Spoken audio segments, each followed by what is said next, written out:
Starting with off-grid power scenarios. To set up your power kit, align the mounting brackets of your power hub according to where you placed your batteries. Place the power hub into the bracket until it locks in place and screws the bottom mounting bracket to secure the power hub. Pick a spot to place your batteries close to your power hub and stack them either vertically or horizontally. Once decided how to stack the battery, you can use the mounting clamp to secure them in place. You need to screw the clamp into the battery first, then place the battery by the wall and screw the clamp firmly to secure it. Make sure you connect the battery to the power hub before stacking your batteries vertically for easy setup.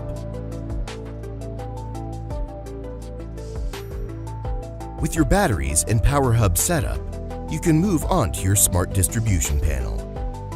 Follow the installation guide to mark a suitable distance and space for your panel.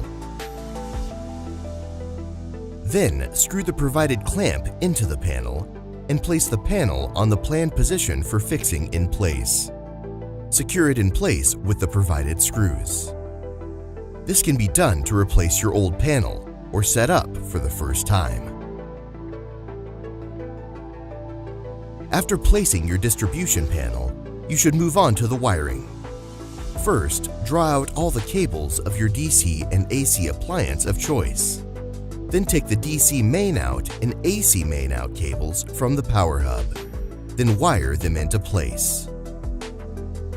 After finishing the wiring process of the panel, screw the inner cover of the panel in place and close the outer cover of the panel. The console is used to control your power kit. To install it, measure the space to install the mount. Next, connect the monitor with the RJ45 cable. Then insert the console. Since you are installing your power kit off-grid, which has no alternator, so you can use the alternator input port as another PV solar input port.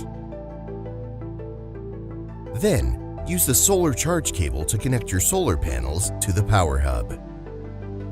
Presuming you've finished your AC and DC wiring inside the smart distribution panel, just connect the power hub to the panel and the power kit console using the RJ45 CAN cable, DC main out cable, and AC main out cable.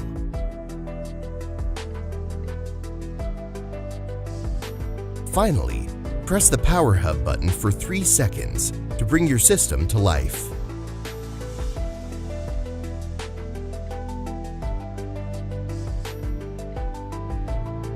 Use the console or EcoFLow app to control and monitor. That's the basics of how to install your power kit for the first time. Need more tutorials? Head to the EcoFLow support channel for specific tutorials in even more detail.